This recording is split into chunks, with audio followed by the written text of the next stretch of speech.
দেখতেছেন না?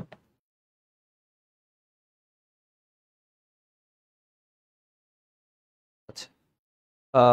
প্রিয় শিক্ষার্থীবৃন্দ, সবাইকে আজকের গুরুত্বপূর্ণ লাইভ ক্লাসে স্বাগতম জানাচ্ছি। আজকে আমাদের অন্যতম গুরুত্বপূর্ণ চ্যাপ্টার বায়োলজির ব্লাড সার্কুলেটরি সিস্টেম অর্থাৎ রক্ত ও রক্ত সংবহনতন্ত্র নিয়ে আমরা আজকে আলোচনা করতে যাচ্ছি। তার আগে সবাইকে আমি একটু জানাই দিচ্ছি, তোমরা একটু কষ্ট করে আমাদেরকে ক্লাসে একটু জয়েন করো এবং অবশ্যই খাতা কলম নিয়ে বসে যাও, কারণ আজকে কিন্তু অবশ্যই যে গুরুত্বপূর্ণ লেকচারটা দিব এখান থেকে প্রতি বছর মিনিমাম 2টা থেকে 3টা কোশ্চেন হয়। সো তোমাদেরকে অবশ্যই বলবো ক্লাসটা ভালোভাবে করার জন্য। আমরা এখানে কোশ্চেন ব্যাংক সলভ করবো কিছু, তোমাদের জন্য একটু রেডি থাকবা এবং অবশ্যই খাতা কলম নিয়ে নোট করবা, কারণ এখানে কিন্তু অনেক গুরুত্বপূর্ণ লেকচার আমরা করতে যাচ্ছি। তো তোমাদেরকে সবাইকে আগে বলি যে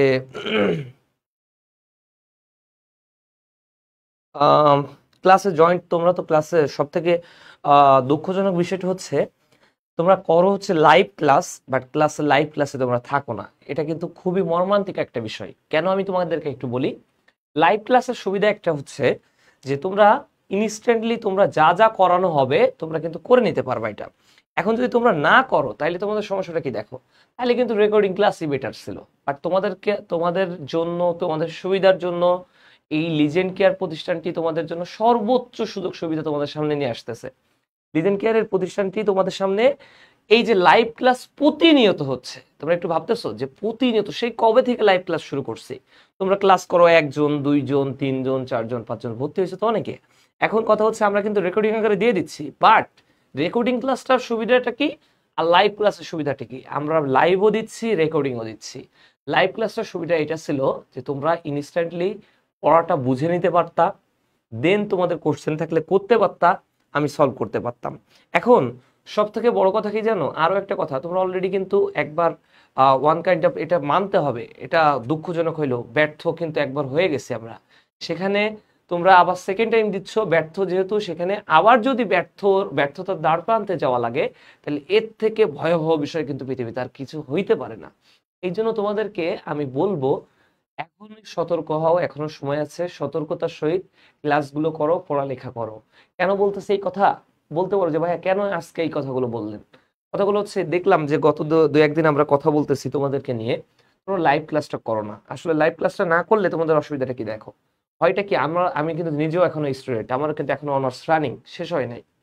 তা আমি আমার অন্যদের, তোমাদেরকে বিচার না করে আমি নিজের বিচার করে আমি তোমাদেরকে বলি, যখন কোনো একটা ক্লাস সাপোজ আমাদের লাইভ ক্লাস আছে, লাইভ ক্লাসটা আমি পরে করব বলে আমি রেখে দিলাম, যেহেতু রেকর্ডিং আকারে আছে, এটা হয় কি জানো, আজীবন ওই রেকর্ডিং আকারেই মানে থেকে যায়। ওই রেকর্ডিংটা করবো, করবানে হবে না, এই কথা ভাবতে ভাবতে আর করা হয় না, গাফলতি চলে আসে, অলসতা চলে আসে। কারণ অলসতাই কিন্তু মস্তিষ্কের কারখানা, এটা আমরা জানি। তো তোমাদেরকে বলবো এই ভুল কাজগুলো করো না। তোমাদেরকে আমাদের, যেহেতু তোমাদের টিচার বড় ভাই হিসেবে পরামর্শ যদি দেওয়া লাগে, আমি এই কথাটাই বলবো, তোমরা এই কথাগুলো মানার ট্রাই করো। আমি না মানো আমাদের কিচ্ছু না, কিন্তু তারপরও দেখো, যেহেতু তোমরা আমাদের কাছে এসছো, আমাদের প্রতিষ্ঠানে এসছো, আমরা চাইবো যে করেই হোক তোমরা ভালো জায়গায় পৌঁছাও।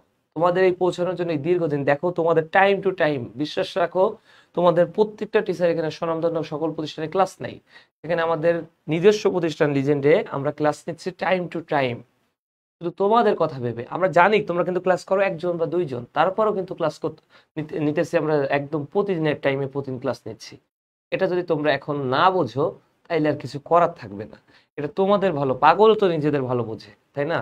এখন তোমরা বাকিটুকু তোমাদের ইচ্ছা, বাকিটুকু আমি বললাম প্রথমে কিছু কথা কষ্ট পেয়ে বলতেছি, বুঝছো?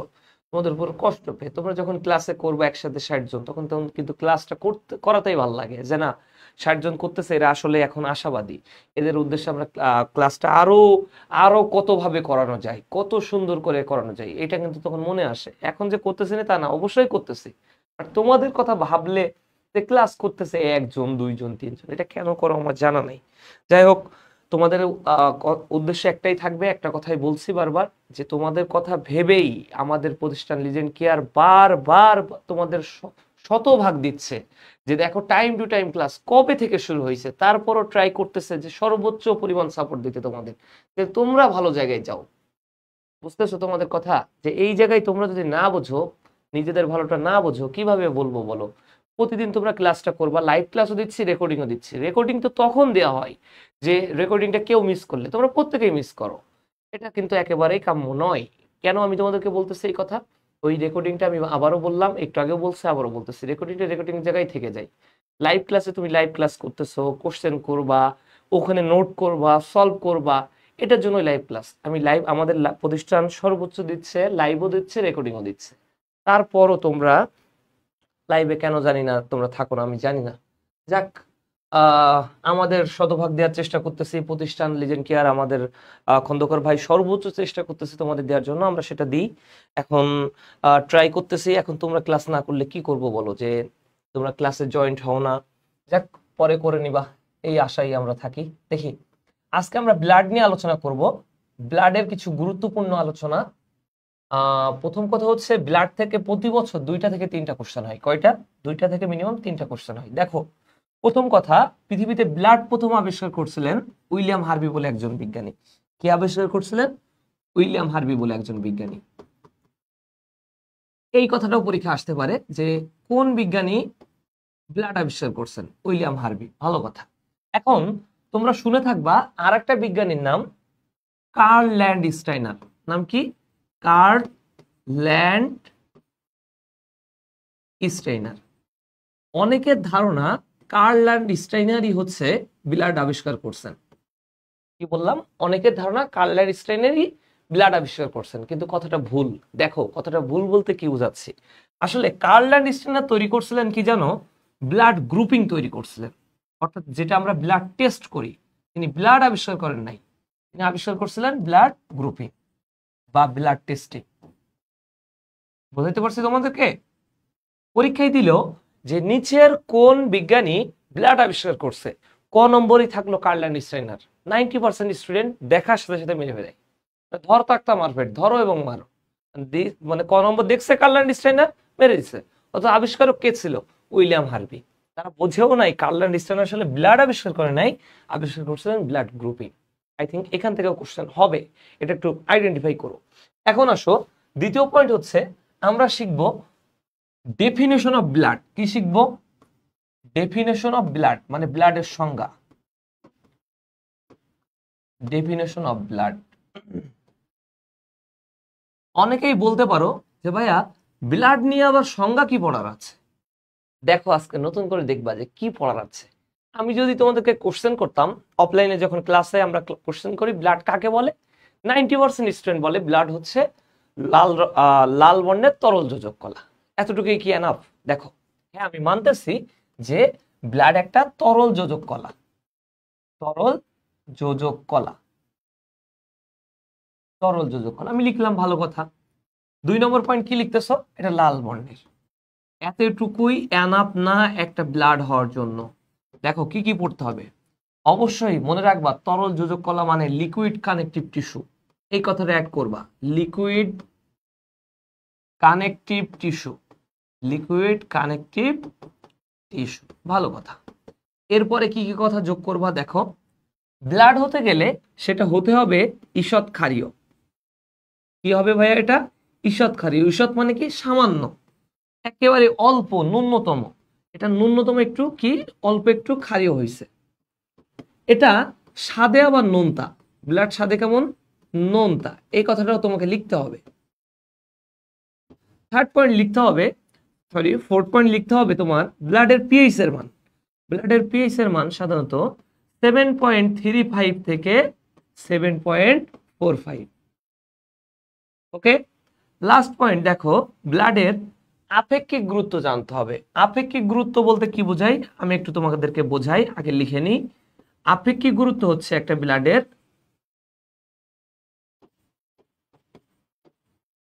1.065। পরীক্ষায় এসে বসে আছে এই কথাটা, যে ব্লাডের আপেক্ষিক গুরুত্বের মান কত। এখন দেখো, আগে আমি তোমাদের আপেক্ষিক গুরুত্ব কথাটা বোঝাই।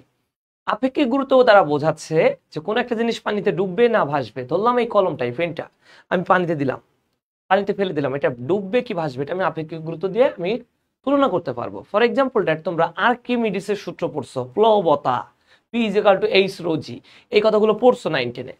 এইটা দ্বারা এই আপেক্ষিক গুরুত্ব দ্বারা বোঝাচ্ছে পানির আপেক্ষিক গুরুত্ব মূলত 1 থাকে। কত? 1। সেখান থেকে 0.065 বাড়ছে কার ক্ষেত্রে? ব্লাডের ক্ষেত্রে। এখন ব্লাড ভাসবে মানে পানিতে ডুববে কি ভাসবে? এটা তোমরাই এখন অ্যান্সার করো। এটা তোমরাই এখন অ্যান্সার করো। বুঝতে পারছি?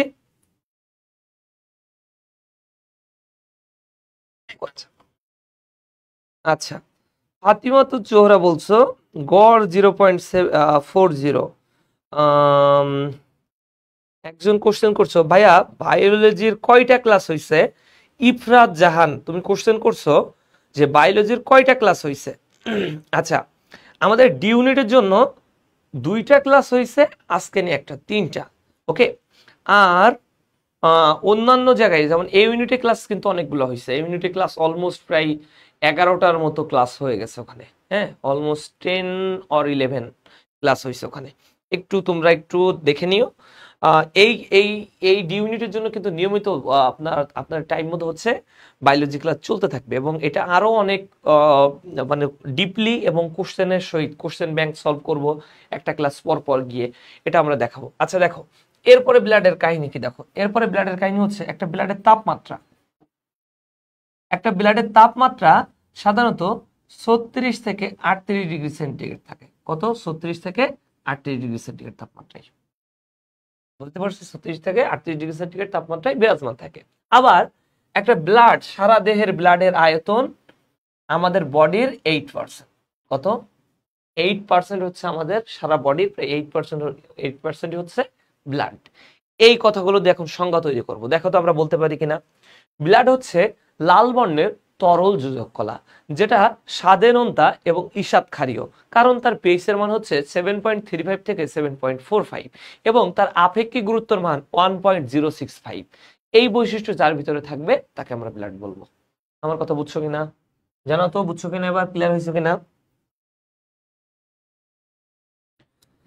কথাগুলো বুঝছো কিনা জানাও। তারপর আমরা শিখবো ব্লাডের এখন আমরা শ্রেণী বিভাগ করব। কি করব? ব্লাডের শ্রেণী বিভাগ। দেখো,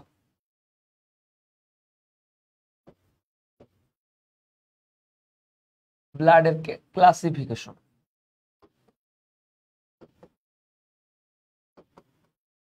দেখো, ব্লাডের ক্লাসিফিকেশন পড়তে গেলে ব্লাডকে ভাগ করা হয় 2 ভাগে, তোমরা সবাই জানো। একটার নাম হচ্ছে রক্ত রস, আর একটা নাম হচ্ছে রক্ত কণিকা। একটা নাম রক্ত রস আর একটা নাম কি? রক্ত কণিকা। বুঝতে পারছি? একটা নাম রক্ত রস আর একটা নাম কি? রক্ত কণিকা। আচ্ছা, এটা যদি জেনে থাকো, ওয়েট 1 মিনিট।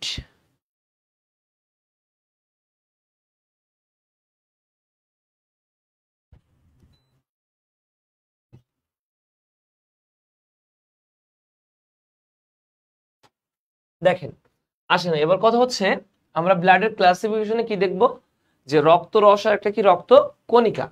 এই রক্ত রস বা রক্ত কণিকার ক্ষেত্রে কি দেখেন, আপনি যখন কি করতেছেন, এখানে আপনি একটা টেস্ট টিউবের ভিতরে ব্লাড নিছেন। কি নিছেন?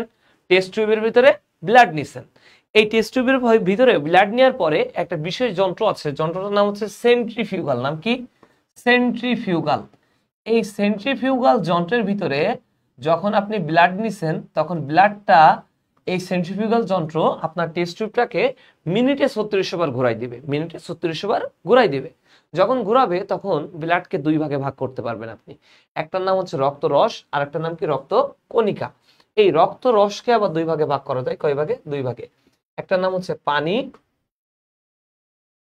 আর একটা হচ্ছে কঠিন পদার্থ। একটা পানি আর একটা কঠিন পদার্থ। পানি থাকবে 90 থেকে 92%, কঠিন পদার্থ থাকবে অলমোস্ট 8 থেকে 10%। কত? 8 থেকে 10%।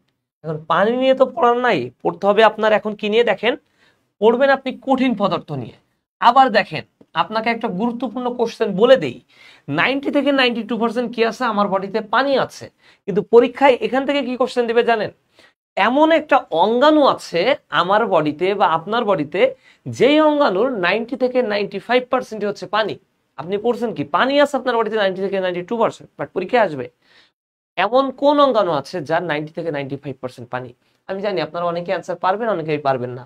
দেখেন অ্যান্সারটা হবে প্রোটোপ্লাজম। নাম কি? প্রোটোপ্লাজম। আপনারা প্রোটোপ্লাজমের নাম সবাই শুনছেন। এখন কথা হচ্ছে এই যে প্রোটোপ্লাজম নিয়ে পড়লেন, এটা যদি বলে যে কি 90 থেকে 95% পানি কোন অঙ্গাণু? প্রোটোপ্লাজম। আরো যদি ডিপলি কোশ্চেন দেয়, দেখেন আরো যদি ডিপলি কোশ্চেন দেয়, সেটা হচ্ছে প্রোটোপ্লাজমকে, যেহেতু 90 থেকে 95% পানি, তাই প্রোটোপ্লাজমকে বলা হয় দেখেন ফ্লুইড অফ লাইফ। কি বলে? Fluid of life. মানে পানি, মানে কি? পানির একটা ভৌত ধর্ম, পানির জীবন, ঠিক আছে? Fluid of life. এখন দেখেন এই কথাটাই বলছিলেন বিজ্ঞানী হাক্সেলে।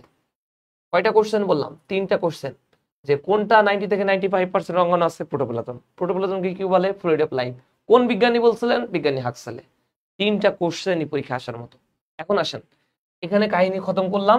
এবার আসেন আমরা কঠিন পদার্থে যাচ্ছি। কোথায়? কঠিন পদার্থ। কঠিন পদার্থ আছে 3টা জিনিস। প্রথম পর্ব আমরা কঠিন পদার্থ বলতে 2টা জিনিস থাকবে, একটা নাম হচ্ছে জৈব আর একটা নাম কি? অজৈব। একটা নাম কি? জৈব আর একটা নাম কি? অজৈব। এই জৈব পদার্থকে আবার 3টা ভাগে ভাগ করা যাবে। কয়টা ভাগে? 3টা ভাগে। প্রথমটা হচ্ছে নাইট্রোজেন ঘটিত বর্জ্য পদার্থ, 2 নম্বর পয়েন্ট হচ্ছে রঞ্জক পদার্থ, থার্ড পয়েন্ট হচ্ছে প্লাজমা প্রোটিন। থার্ড পয়েন্ট কি ভাইয়া? Plasma protein. এখন দেখেন আমরা জৈব পদার্থ নিয়ে পড়লাম, আগে অজৈব পদার্থ শেষ করে নেন। অজৈব পদার্থ বলতে বুঝবেন সকল আম জাতীয় পদার্থ। কি জাতীয় পদার্থ? আম। আম বলতে কোন আম? ফজলি আম, রূপালী আম? রূপালী নো। আম বলতে এখানে বোঝাচ্ছি সোডিয়াম, পটাশিয়াম, ক্যালসিয়াম, ম্যাগনেসিয়াম। কি বললাম? সোডিয়াম, পটাশিয়াম, ম্যাগনেসিয়াম, ক্যালসিয়াম, এগুলা। ওকে। এ ব্যতীত এখানে থাকবে molybdenum, iron, cobalt, zinc, nickel. এই পদার্থগুলো পড়লে আপনার অজৈব পদার্থ শেষ। এই পদার্থগুলো পড়লে আপনার অজৈব পদার্থ শেষ। বুঝতে পারছি? জৈবতে কোনটা কোনটা পড়লাম? নাইট্রোজেন গঠিত বর্জ্য পদার্থ, রঞ্জক পদার্থ আর plasma protein. Remind that nitrogen গঠিত বর্জ্য পদার্থ বলতে কাদেরকে কাদেরকে বুঝি? ইউরিয়া। কোনটা? ইউরিয়া, ইউরিক অ্যাসিড, ক্রিয়েটিনিন, এইগুলা। ইউরিয়া, ইউরিক অ্যাসিড, ক্রিয়েটিনিন, এইগুলা। বাট পরীক্ষায় দিবে দেখেন আমি পড়ছি কি? নাইট্রোজেন গঠিত বর্জ্য পদার্থ।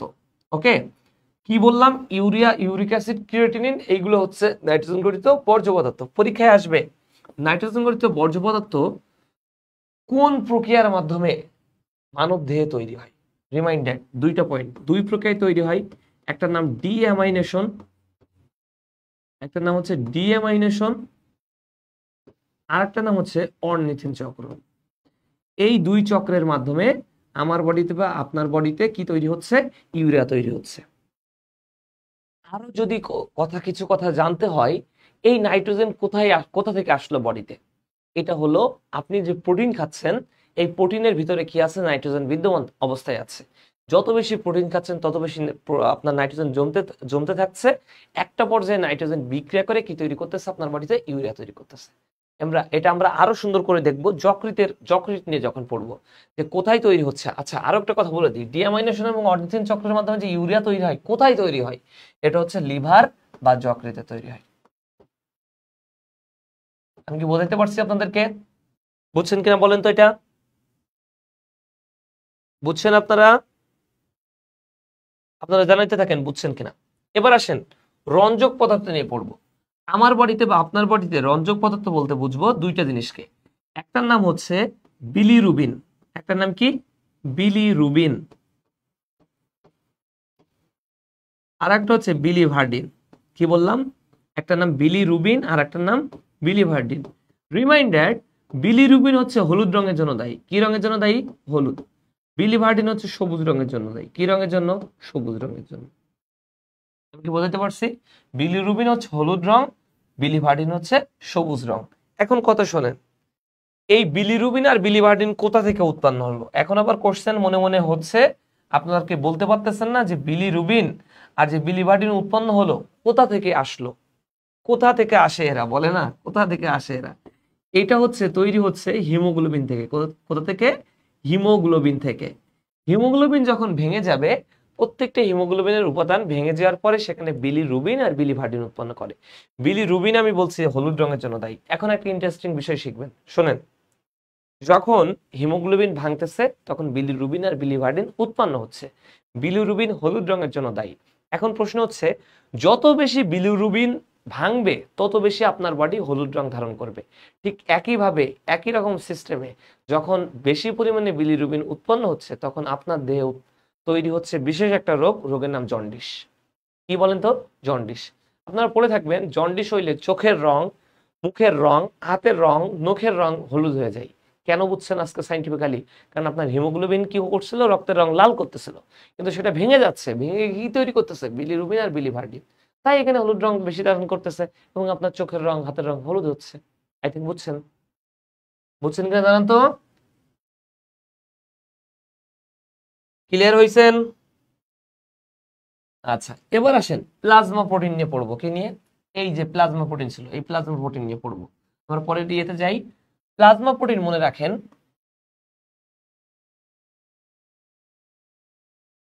প্লাজমা প্রোটিন আমার বডিতে বা আপনার বডিতে আছে চারটা। কতটি? চারটি। প্লাজমা প্রোটিন কতটি আছে? চারটি প্লাজমা প্রোটিন আছে। ওকে, চারটি যখন প্লাজমা প্রোটিন আছে, কিভাবে মনে রাখবেন দেখেন, GPA5 কি লিখলাম? GPA5। কিভাবে এই GPA5 দিয়ে চারটা প্লাজমা প্রোটিন মনে রাখতে পারি খেয়াল করেন। প্রথম point, G is the meaning of, G মানে হচ্ছে এখানে গ্লোবিউলিন। কি বলেন তো? গ্লোবিউলিন। পি মানে এখানে প্রোথ্রম্বিন। পি মানে কি? প্রোথ্রম্বিন। এ মানে এখানে অ্যালবুমিন। এ মানে কি? অ্যালবুমিন। আরেকটা বাকি আছে 5, দেখছেন? তিনটা হয়ে গেছে, আরেকটা বাকি আছে 5। 5 ফর ফাইব্রিনোজেন। 5 ফর কি? ফাইব্রিনোজেন। শেষ। এই হচ্ছে চারটা প্লাজমা প্রোটিন। এই চারটা প্লাজমা প্রোটিন থেকে লিখে দিলাম, কোথাও না কোথাও এসে বসে আছে। 1000 স্টার দেন, এইভাবে 1000 স্টার দেবেন। চারটা প্লাজমা প্রোটিন থেকে একটা পরীক্ষায় শিওর আসবে, শিওর থাকেন। যে কোনো একটা ভার্সিটি পরীক্ষায় দিবে যে নিচের কোনটি প্লাজমা প্রোটিন? চারটা আছে plasma protein, globulin, prothrombin, albumin. এটা কি? ফাইব্রিনোজেন। বুঝছেন সবাই? আচ্ছা, এবার আসেন রক্ত কণিকা নিয়ে পড়বো। কি নিয়ে পড়বো? রক্ত কণিকা। রক্ত কণিকা নিয়ে যেহেতু পড়বো, দেখেন রক্ত কণিকাকে আমরা ভাগ করব তিনটা ভাগে। কয়টা ভাগে? তিনটা ভাগে। একটা নাম হচ্ছে আরবিসি, একটা নাম হচ্ছে ডাব্লিউবিসি, আর একটা নাম হচ্ছে প্লাটিলেট। এই কথা সবাই জানে, কিন্তু এই কথা পরীক্ষায় দিবে না। দেখেন, আরবিসি, ডাব্লিউবিসি, প্লাটিলেট সবাই জানি, কিন্তু মনে রাখবেন আরবিসি কে একটা বিশেষ নামে ডাকা হয়, সেই জিনিসটার নাম অ্যারিথ্রোসাইট। কি নাম? অ্যারিথ্রোসাইট। ডাব্লিউবিসি কে একটা বিশেষ নামে ডাকা হয়, নাম হচ্ছে লিউকোসাইট। নাম কি? লিউকোসাইট। প্লাটিলেটকে একটা বিশেষ নামে ডাকা হয়। কি নামে ডাকা হয়? থ্রম্বোসাইট। কি নামে ডাকা হয়? থ্রম্বোসাইট।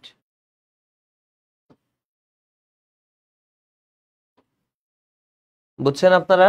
থ্রম্বোসাইট। এখন আসেন, প্রথমে পড়বো আমরা এরিথ্রোসাইট নিয়ে, পরে লিউকোসাইট, পরে থ্রম্বোসাইট। এরিথ্রোসাইট নিয়ে পড়তে গেলে প্রথম পয়েন্ট, এরিথ্রোসাইট মানে কি? লোহিত রক্তকণিকা। এরিথ্রোসাইট মানে কি? লোহিত রক্তকণিকা। এখানে এরিথ্রোসাইটটা দেখতে দ্বি অবতল চাকতির মতো। কেমন দেখতে? দ্বি অবতল চাকতির মতো।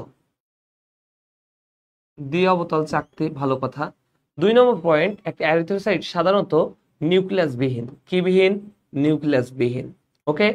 থার্ড পয়েন্ট বুঝেন, একটা এরিথ্রোসাইট দেখতে 7.3 মাইক্রোমিটার লম্বা হয়ে থাকে। কত?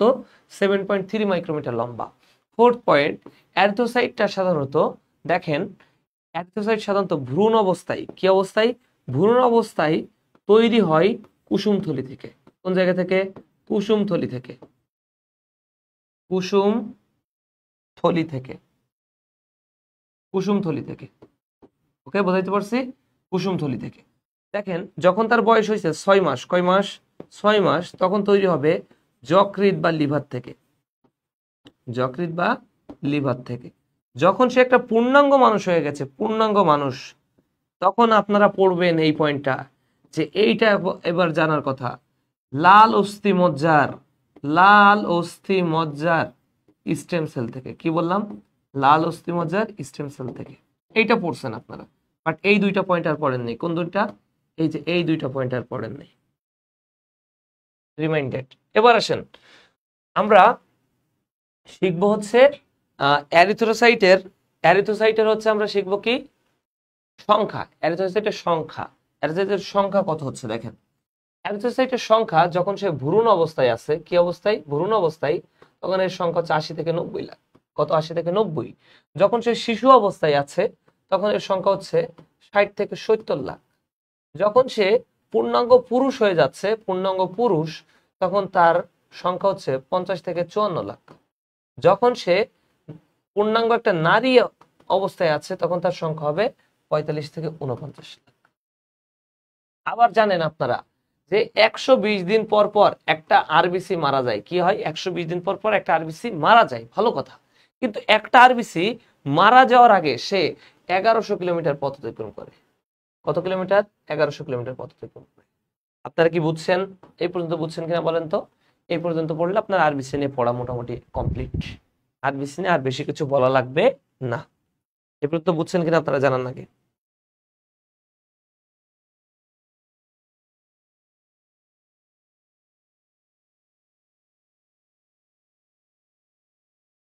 ক্লিয়ার হয়েছে না এই পর্যন্ত?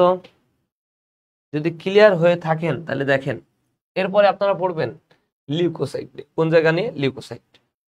লিউকোসাইটের কাহিনী শুনুন। লিউকোসাইটের কাহিনী হচ্ছে লিউকোসাইটকে ভাগ করা যায় দুই ভাগে। একটা হচ্ছে অদানাদার, আর একটা হচ্ছে দানাদার। অদানাদার একটা কি? দানাদার। অদানাদারকে আবার দুই ভাগে ভাগ করা যায়। অদানাদার মানে অ্যাগ্রানুলোসাইট, দানাদার মানে গ্রানুলোসাইট। অদানাদারকে আবার দেখেন ভাগ করতে পারবেন দুই ভাগে। একটা নাম হচ্ছে মোনোসাইট,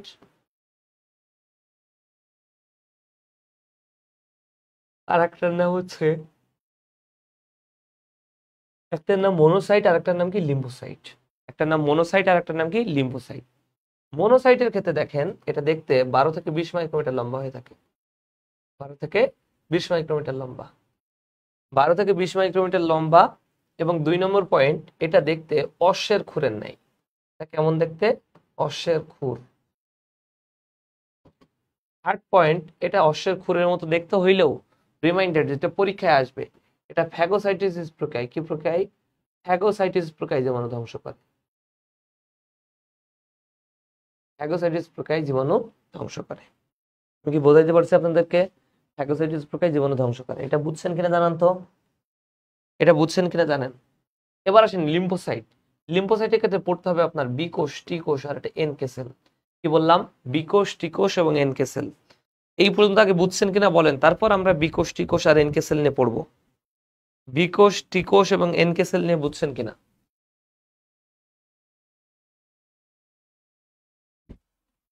বি কোষ, টি কোষ এবং এনকে সেল নিয়ে বুঝতে পেরেছেন কিনা বলেন তো আমাদেরকে। তারপর আমরা বলবো আমরা এনকে সেল আর বি কোষ, টি কোষ নিয়ে কথা বলবো এখন। দেখেন বি কোষ নিয়ে কাহিনী দেখেন। B is the meaning of, এটা ইংরেজি অক্ষর বি না, এটা বি বলতে বোঝাচ্ছে এটাকে মেমোরি সেল। কি বলা হয় এটাকে? মেমোরি সেল বলে ডাকা হয়। তার মানে কি বাংলায় এটাকে কি বলবো? স্মৃতি ধারণকারী কোষ। কি বলবো? স্মৃতি ধারণকারী কোষ।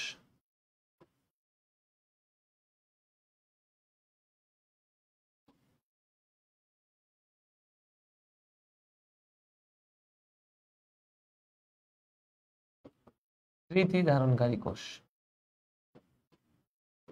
এটাকে বলা হয় স্মৃতি ধারণকারী কোষ, মানে স্মৃতি ধারণ করতেছে। ওকে। এবং টি কোষকে বলবো, টি কোষ মানে হচ্ছে সাইটোটক্সিসিটি।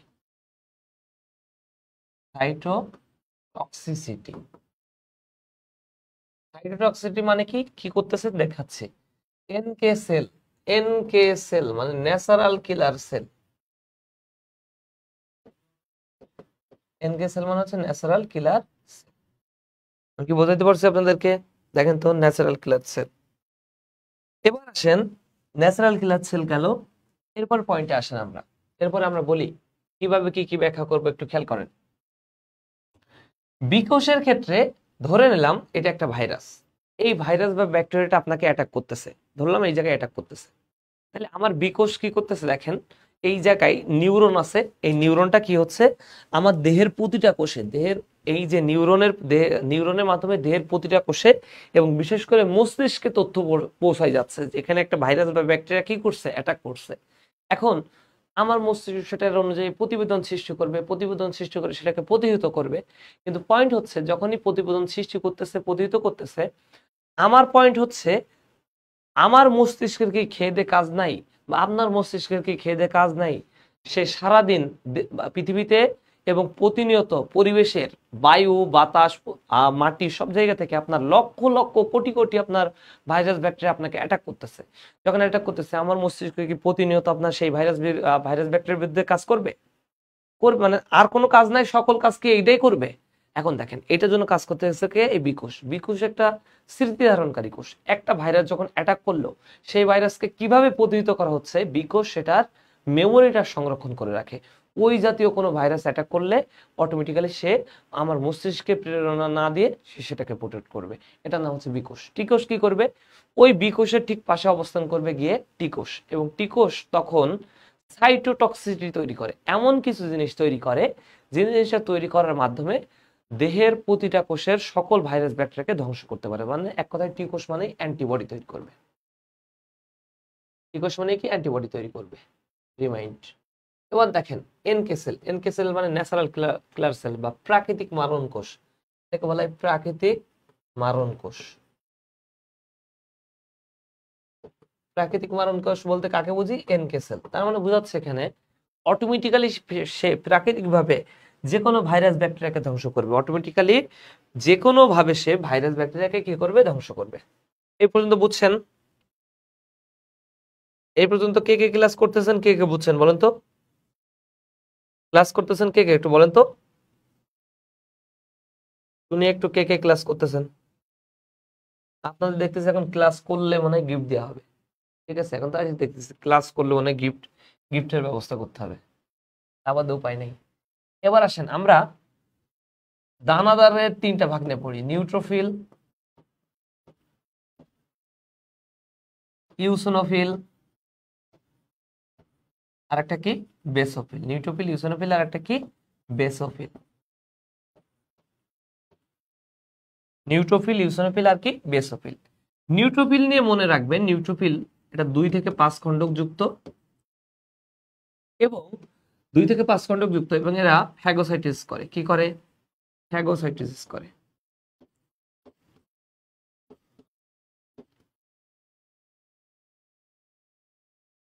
রিমাইন্ডেড, আপনার বডির বা আমার বডির ক্ষেত্রে ডাব্লিউবিসির দুইটা উপাদান আপনার ফ্যাগোসাইটোসিস করতেছে, একটা মনোসাইট আর একটা নাম নিউট্রোফিল। নিউট্রোফিল কি করলো? ফ্যাগোসাইটোসিস করলো। নিউট্রোফিলের আরেকটা গুরুত্বপূর্ণ কাজের নাম, নিউট্রোফিল আরেকটা গুরুত্বপূর্ণ কাজ করবে, তার নাম হচ্ছে ডায়াপেডেসিস। কি করবে বলেন তো? ডায়াপেডেসিস করবে। তার মানে বুঝছেন ডায়াপেডেসিস মানে কি? দেখেন ডায়া মানে, ডায়া মানে 2, ডায়া মানে 2, বা লিখতে পারেন ক্ষণপদ। পেডেসিস, সিস মানে কি? একটা প্রসেস। ক্ষণপদ, পে মানে পা, ক্ষণপদ যুক্ত পা, ক্ষণপদ যুক্ত পা। তার মানে কি?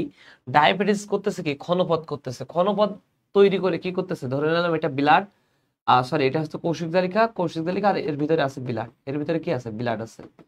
এই যে কৌশিক জালিকা থেকে, এই যে কৌশিক জালিকা থেকে কোথায় ঢুকবে? সে ঢুকবে হচ্ছে ব্লাডে ঢুকবে। কে ঢুকবে? নিউট্রোফিল। যখন কৌশিক জালিকা থেকে সে ব্লাডের ভিতরে ঢুকতে যায়, তখন তারা অ্যামিবার ন্যায় চলন করে। কিসের ন্যায়? অ্যামিবার ন্যায়। অ্যামিবার ন্যায় চলন করে বলে এটাকে বলা হয় অ্যামিবয়েড চলন। এটাকে কি বলা হয়? অ্যামিবয়েড চলন বলা হয়। আমি কি বোঝাতে পারছি আপনাকে? অ্যামিবয়েড চলন বলা হয়। তাহলে অ্যামিবয়েড চলনের মাধ্যমে, অ্যামিবয়েড চলনের মাধ্যমে যে প্রক্রিয়ায় আপনার কি করতেছে? রক্ত কৌশিক জালিকা থেকে রক্তের ভিতরে ঢুকতেছে নিউট্রোফিল, তাদেরকে বলবো ডায়াবেটিস। তাদেরকে কি বলবো? ডায়াবেটিস। বুঝছেন? এবার আসেন ইউসিনোফিল নিয়ে। ইউসিনোফিল নিয়ে 2টা পয়েন্ট পড়বেন শুধু। এরা কৃমি, এরা কৃমি ও লার্ভার বিরুদ্ধে কাজ করে। কৃমি ও লার্ভা। শেষ। মনে রাখবেন ইউসিনোফিলও 2 খণ্ডক, ওইটা ছিল 2 থেকে 5 খণ্ডক, এটা হচ্ছে 2 খণ্ডক। বেসোফিল দেখেন, বেসোফিল 2টা কাজ করবে। একটা কাজ করবে হিস্টামিন ক্ষরণ করবে, একটা কাজ কি করবে? হিস্টামিন ক্ষরণ করবে। আর একটা কাজ করবে, সে হেপারিন ক্ষরণ করবে। তাহলে হিস্টামিন ক্ষরণ করে রোগ প্রতিরোধ ক্ষমতা বৃদ্ধি করে, আর হেপারিন করে দেহের ভিতরে রক্ত জমাট বাঁধায় না। দেহের ভিতরে কি বাঁধায় না? রক্ত জমাট বাঁধায় না। বুঝছেন? তাহলে নিউট্রোফিল, ইউসিনোফিল, বেসোফিলের কাজ বুঝছেন কিনা সবাই বলেন তো? নিউট্রোফিল, ইউসিনোফিল, বেসোফিল নিয়ে বুঝছেন?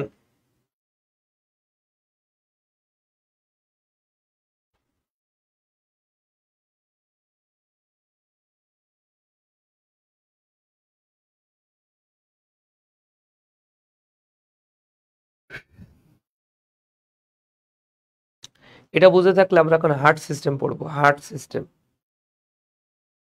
এখন আমরা একটু হার্ট সিস্টেম নিয়ে পড়বো।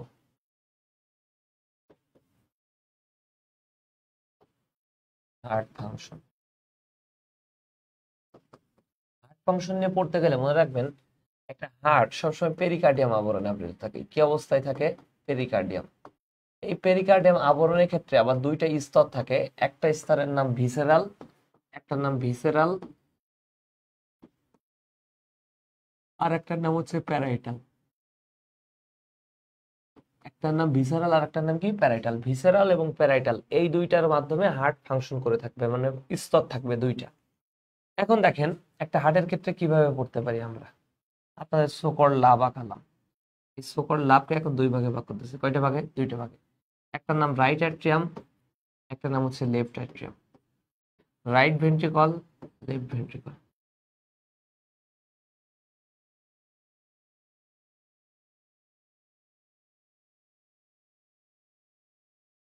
দেখেন কিভাবে কি কাহিনী হচ্ছে। সারা দেহ থেকে, সারা দেহ থেকে কার্বন ডাইঅক্সাইড যুক্ত রক্ত আসতেছে। কি রক্ত? কার্বন ডাইঅক্সাইড যুক্ত। কোথায় ঢুকবে? রাইট অ্যাট্রিয়ামে ঢুকবে। এই যে দেখেন, রাইট অ্যাট্রিয়ামে এখন ঢুকছে কার্বন ডাইঅক্সাইড যুক্ত রক্ত। কি রক্ত আছে? কার্বন ডাইঅক্সাইড যুক্ত রক্ত। কোনটা কোনটার মধ্যে দিয়ে আসলো? সুপ্রিয়র ভ্যান কোভা। কোনটা কোনটার মধ্যে দিয়ে আসলো? সুপ্রিয়র ভ্যানা কোভা, বা এটাকে বলা হয় ঊর্ধ্ব মহাশিরা, আর এটাকে বলা হয় ইনফেরিয়র ভ্যানা কোভা বা নিম্ন মহাশিরা। ইনফেরিয়র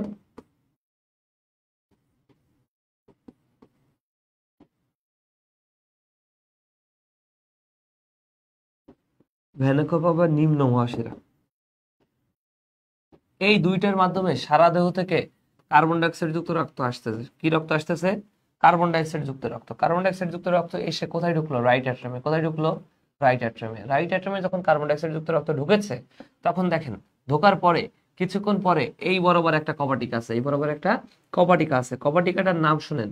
কপাটিকাটার নাম হচ্ছে, আপনারা দেখেন, কপাটিকাটার নাম হচ্ছে ট্রাইকাসপিড কপাটিকা। নাম কি? ট্রাইকাসপিড কপাটিকা। এই ট্রাইকাসপিড কপাটিকা ভেদ করে এখন কার্বন ডাইঅক্সাইড যুক্ত রক্ত। কি রক্ত? কার্বন ডাইঅক্সাইড যুক্ত রক্ত কোথায় আসলো? আসলো আমার রাইট ভেন্ট্রিকলে। কোথায় আসলো? রাইট ভেন্ট্রিকলে। এই জায়গায় আসলো কি রক্ত? কার্বন ডাইঅক্সাইড যুক্ত রক্ত। এখন যতক্ষণ না এটা অক্সিজেন যুক্ত রক্ত হবে, কি হবে? যতক্ষণ না এটা অক্সিজেন যুক্ত রক্ত হবে ততক্ষণ পর্যন্ত এটা বাম দিকে ঢুকবে না। যতক্ষণ না অক্সিজেন যুক্ত রক্ত হবে ততক্ষণ পর্যন্ত আমাদের কোনো রক্ত বাম দিকে ঢুকবে না। এটাকে দেখানোর জন্য আমাদের 3D চিত্র তো আঁকতে পারবো না, ঠিক এই বরাবর একটা কপাটিকা থাকে আর এই বরাবর একটা নালিকা থাকে। সেটাকে বোঝানোর জন্য ধরে নিলাম এই কপাটিকাটাকে আমি আঁকালাম এখানে। কোথায় আঁকালাম? এখানে। এখানে আঁকানোর পরে দেখেন, খেয়াল করেন, এখানে আঁকালাম কপাটিকাটা, এবং দেখেন এই নালিকাটা আঁকছে এখানে। ওকে, নালিকাটা গেল। নালিকাটা যাওয়ার পরে দেখেন, নালিকাটা যাওয়ার পরে কি হচ্ছে এখানে? কোথায় যাবে? লাংসে যাবে। কোথায়? লাংসে।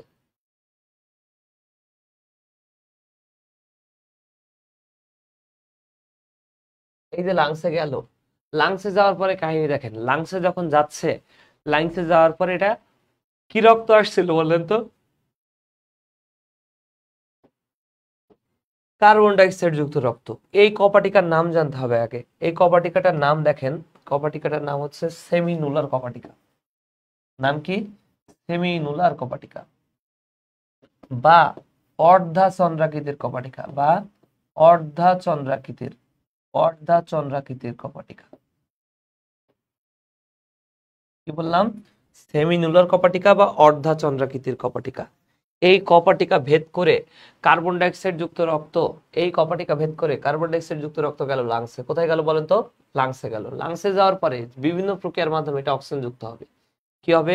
অক্সিজেন যুক্ত রক্ত তৈরি হবে। অক্সিজেন যুক্ত রক্ত তৈরি হওয়ার পরে এই বরাবর একটা এই বরাবর একটা কপাটিকা দিয়ে, এই বরাবর একটা নালিকা দিয়ে অক্সিজেন যুক্ত রক্তটা ঢুকবে এখন শিরায়। কোথায় ঢুকবে দেখেন তো? শিরায় ঢুকবে। কি রক্ত? অক্সিজেন যুক্ত। যেই শিরার মাধ্যমে যাবে সেই শিরার নাম হচ্ছে পালমোনারি শিরা। নাম কি? পালমোনারি শিরা।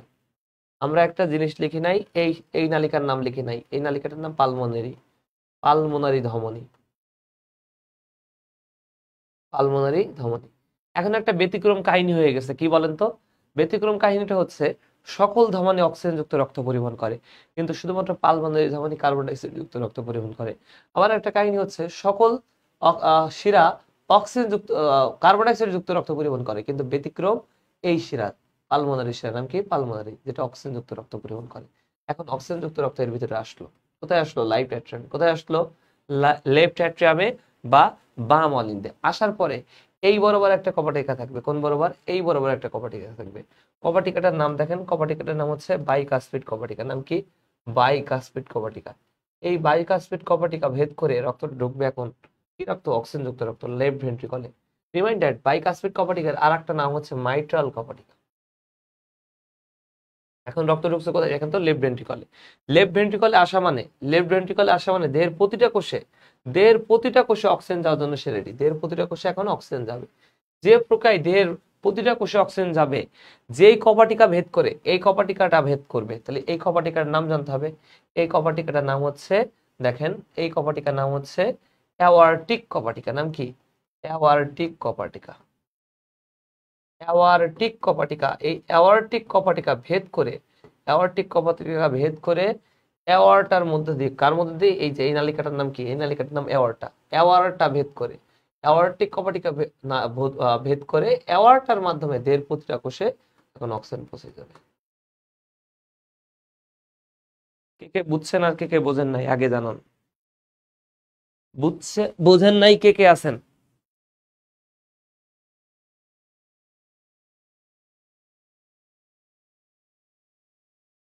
এই পর্যন্ত বুঝছেন কিনা বলেন তো আগে।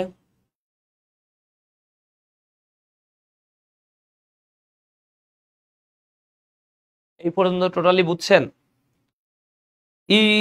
ইফরাত জাহান বলছেন রক্তের ফ্যাক্টর। হ্যাঁ, আমি যাব, এটার পরে আমি রক্তের ফ্যাক্টরে যাব। এই পর্যন্ত আগে বুঝছেন কিনা আমাকে জানান সুন্দর করে, আমি একটু ব্যাখ্যা করি তারপরও। সারা দেহ থেকে কার্বন ডাইঅক্সাইড যুক্ত রক্ত সুপ্রিয়র ভ্যানকোভার ইনফেরিয়র ভ্যানকোভার দিয়ে আমাদের রাইট অ্যাট্রিয়ামে এসেছিল। রাইট অ্যাট্রিয়ামে আসার পরে কিছুক্ষণ পরে ট্রাইকাসপিড কপাটিকা ভেদ করে রাইট ভেন্ট্রিকলে যাবে কি রক্ত? কার্বন ডাইঅক্সাইড যুক্ত রক্ত। যখন রাইট ভেন্ট্রিকলে কার্বন ডাইঅক্সাইড যুক্ত রক্ত এসেছিল, এরপরে রক্তটা বাম দিকে যাবে, কিন্তু বাম দিকে যাওয়ার আগে রক্তকে কি হইতে হবে? অক্সিজেন যুক্ত রক্ত তৈরি হতে হবে। তখন পালমোনারি ধমনী এবং সেমিনুলার বা অর্ধাচন্দ্রাকৃতির কপাটিকা ভেদ করে কার্বন ডাইঅক্সাইড যুক্ত রক্ত পালমোনারি ধমনীর মাধ্যমে লাংসে গেল। লাংসে যাওয়ার পরে সেটা বিভিন্ন প্রক্রিয়ার মাধ্যমে সেটা কি হলো? অক্সিজেন যুক্ত রক্ত তৈরি হলো। যখন অক্সিজেন যুক্ত রক্ত তৈরি হলো, সেটা পালমোনারি শিরা দিয়ে, কি দিয়ে? পালমোনারি শিরা দিয়ে অক্সিজেন যুক্ত রক্ত কোথায় ঢুকলো? লেফট অ্যাট্রিয়াম বা বাম অলিন্দে। বাম অলিন্দে আসার পরে এখানে একটা বিশেষ কপাটিকা আছে, নাম বাইকাসপিড কপাটিকা, যেটার আর এক নাম মাইট্রাল কপাটিকা। এটা ভেদ করে লেফট ভেন্ট্রিকলের ভিতর দিয়ে, লেফট অ্যাট্রিয়াম থেকে রক্তটা যাবে লেফট ভেন্ট্রিকলে। কি রক্ত? অক্সিজেন যুক্ত রক্ত।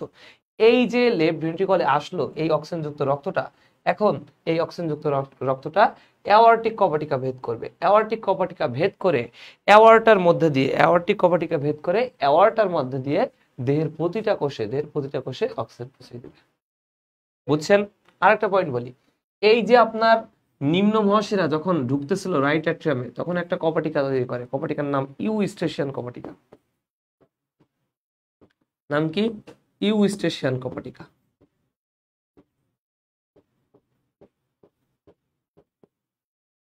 বুঝতে পারছি? আর এই সুপ্রিয়র ভ্যানকোভা দিয়ে যেটা গেল, যেখানে যেখানে পৌঁছাই, সেখানে একটা জিনিস তৈরি করে, তার নাম সাইনোয়াট্রিয়াল নোড। তার নাম কি? সাইনোয়াট্রিয়াল নোড। এই পয়েন্টগুলো বোঝেন। এটা বুঝছেন কিনা আগে জানান তো। এটা টোটালি বুঝছেন কিনা জানান।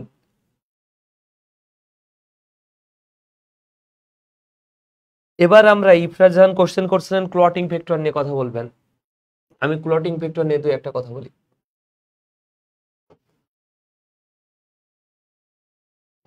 ক্লটিং ফ্যাক্টর থাকে 13টি। কতটি ক্লটিং ফ্যাক্টর থাকে? 13টি।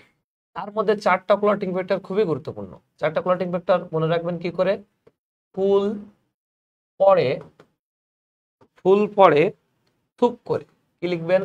ফুল পরে থুপ করে। তার মানে কি? ফ ফর ফাইব্রিনোজেন। ফ ফর কি? ফাইব্রিনোজেন। প for prothrombin.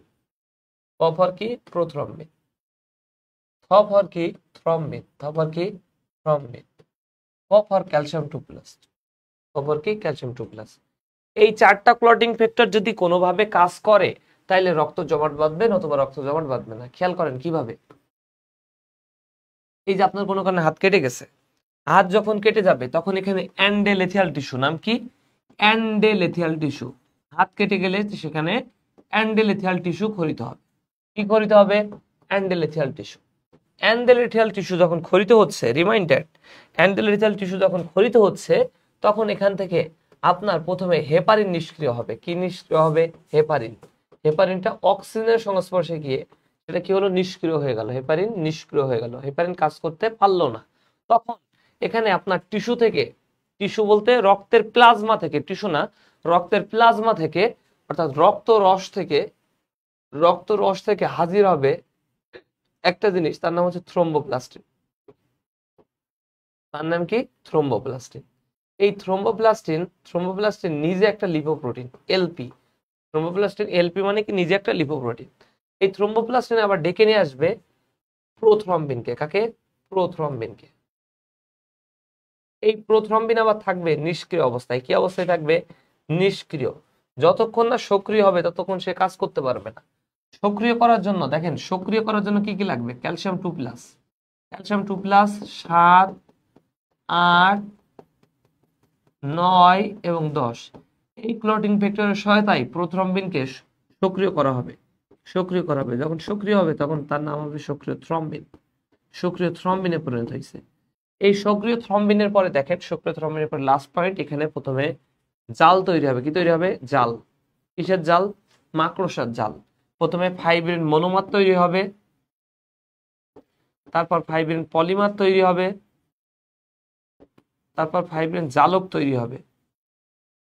Fibrin monomer, fibrin polymer এবং ফাইব্রিন জালক। দিন শেষে গিয়ে এখানে তৈরি হবে ফাইব্রিনোজেন। কি তৈরি হবে? ফাইব্রিনোজেন। যখনই ফাইব্রিনোজেন তৈরি হয়ে যাবে তখন এখানে ব্লাড বন্ধ হয়ে যাবে। বুঝছেন কিনা বলেন তো?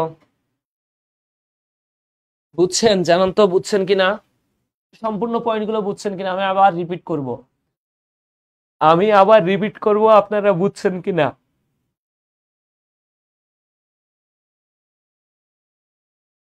পয়েন্ট হচ্ছে, প্রথমে আপনার হাত কেটে গেছে, হাত কেটে যাওয়ার পর এখানে অ্যান্ডেলেথিয়াল টিস্যুটা এখান থেকে প্রথমে বিদীর্ণ হয়ে গেছে বা ছিঁড়ে গেছে।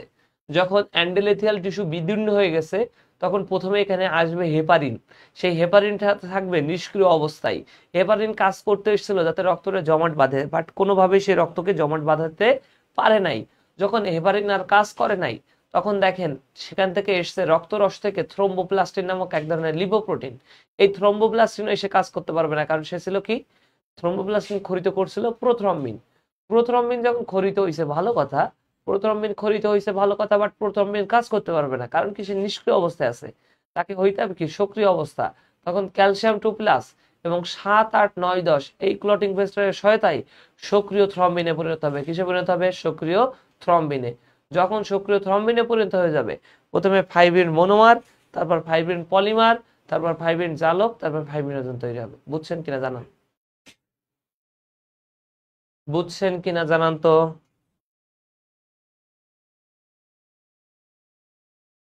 আপনারা কি বুঝতে পেরেছেন?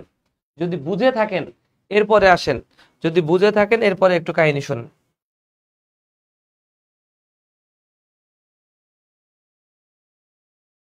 এই পর্যন্ত বুঝছেন কিনা ইফরাত জাহান এবং নিয়মিত স্টুডেন্ট তিশা, আপনারা একটু জানান তো।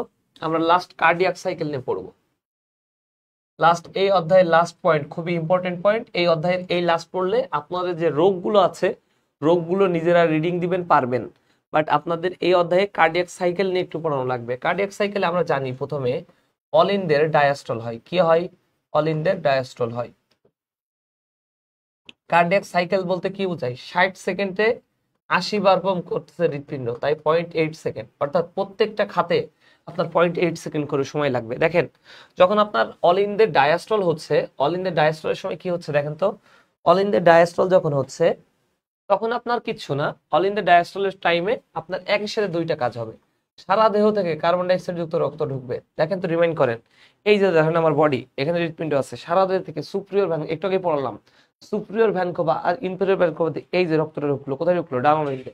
তাহলে ডানোনিতে কার্বন ডাইঅক্সাইড যুক্ত রক্তটা সুপ্রিয়র ভ্যানকোভা আর ইনফেরিয়র ভ্যানকোভাতে ঢুকতেছে। একই সাথে আমি বলেছি দুইটা কাজ হবে, একই সাথে অক্সিজেন যুক্ত রক্ত পালমোনারি শিরা দিয়ে বাম অলিন্দে ঢুকবে। তাহলে একসাথে কার্বন ডাইঅক্সাইড যুক্ত রক্ত ঢুকবে, আবার একসাথে বাম অলিন্দে ঢুকবে।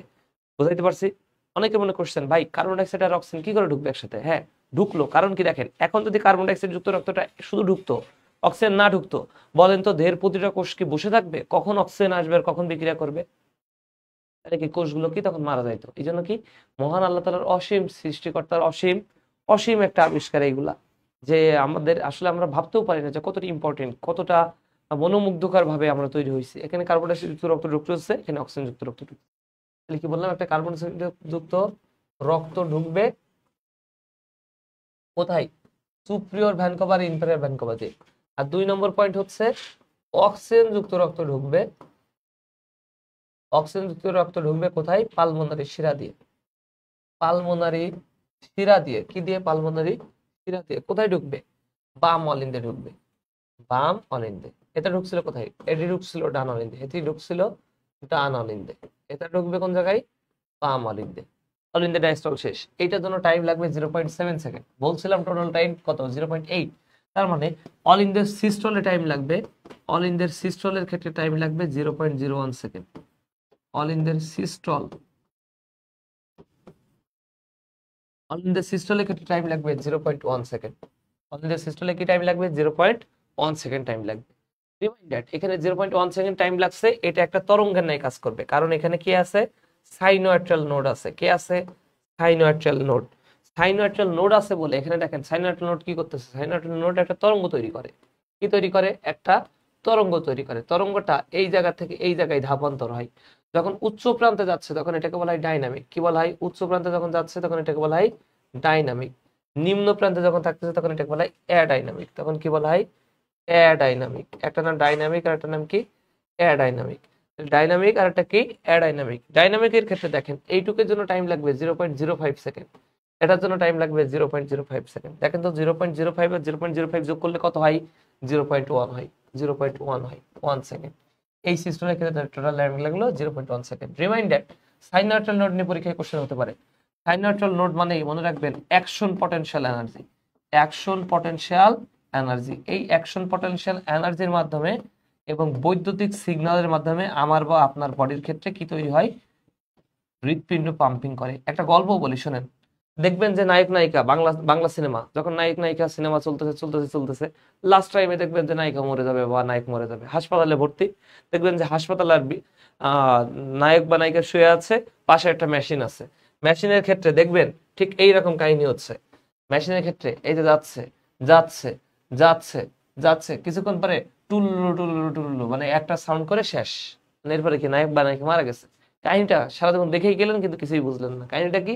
কাহিনীটা হচ্ছে প্রত্যেকটা হৃৎপিণ্ড একটা বৈদ্যুতিক সিগন্যাল তৈরি করে। এই বৈদ্যুতিক সিগন্যাল কিভাবে প্রবাহিত হয়? তরঙ্গ আকারে। এইটাই সেই তরঙ্গ আকারে প্রবাহিত হচ্ছিল। প্রবাহিত হইতে হইতে যখন তরঙ্গ আকারে আর প্রবাহিত হচ্ছে না, তার মানে বোঝা গেল আপনার হার্ট বা আমার হার্ট ফেল করছে, এখন সে আর পাম্পিং করতে পারতেছে না, তার মানে আপনি মারা যাবেন। বুঝতে পারছি কিনা বলেন তো?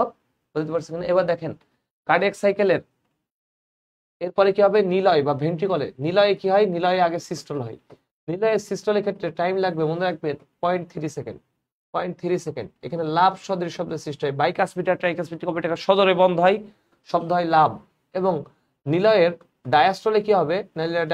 ডায়াস্টলে টাইম লাগবে 0.5 সেকেন্ড। তাহলে টোটাল 8 সেকেন্ড হয়ে গেছে। তখন হুট করে সজরে অ্যাওর্টিক কপিটিকা খুলে যাবে। এই খুলে যাওয়ার নামই হচ্ছে আপনার ডাব সদৃশ শব্দের সৃষ্টি। একটা নাম লাভ, এই জায়গায় হবে লাভ LUB, আর এখানে হবে ডাব DUB। শেষ। এই অধ্যায়ের যতগুলো রোগ আছে রোগগুলো রিডিং দিবেন, শেষ। মেন মেন পয়েন্ট এইগুলো ছিল, এইগুলো পড়লেই এনাফ। আপনারা জানান তো ক্লাস কেমন লাগলো? কোনো কোশ্চেন আছে কিনা ক্লাস সম্পর্কে? ক্লাসে আমাদের মূল মূল ভাইটাল যে পয়েন্টগুলো ছিল এগুলো আমাদের আলোচনা করা শেষ। মূল মূল ভাইটাল যে পয়েন্টগুলো ছিল এগুলো আমাদের আলোচনা করা শেষ। এখন আর কোনো কোশ্চেন আছে কিনা বা কিছু বলবেন কিনা? রক্তের অধ্যায় শেষ। রক্তের অধ্যায়টা সুন্দর করে যা যা বললাম এগুলো দেখবেন, এবং দেখার পরে বাসায় বসে যে রোগগুলো আছে বইতে, রোগগুলো নিয়ে একটু পড়ালেখা করবেন।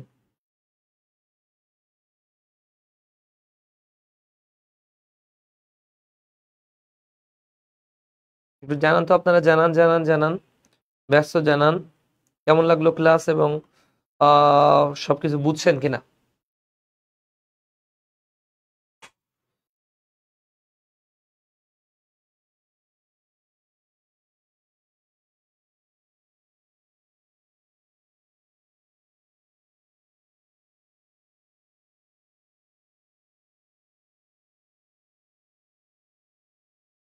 আপনারা কি ক্লাস বুঝছেন? তিশা এবং ইফরাত জাহান, আপনাদের কোনো কোশ্চেন আছে কিনা সেটা জানান।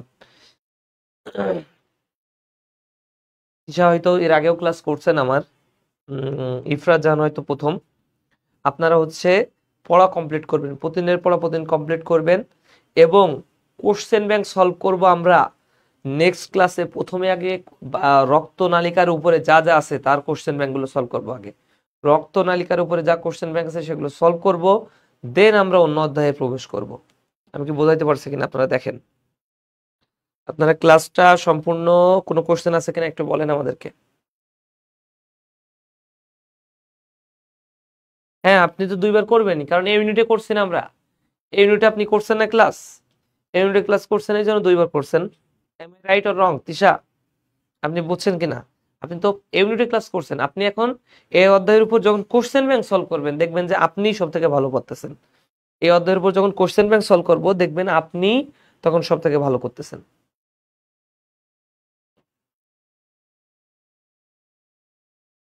জানান তো সম্পূর্ণ ক্লাস।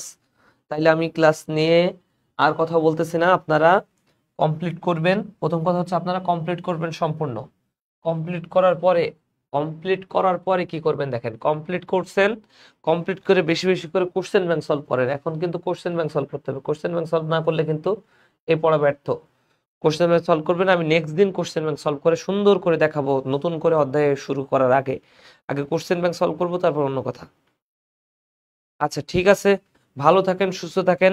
এই পর্যন্ত ক্লাস রাখলাম, আবার দেখা হবে ইনশাল্লাহ। ঠিক আছে।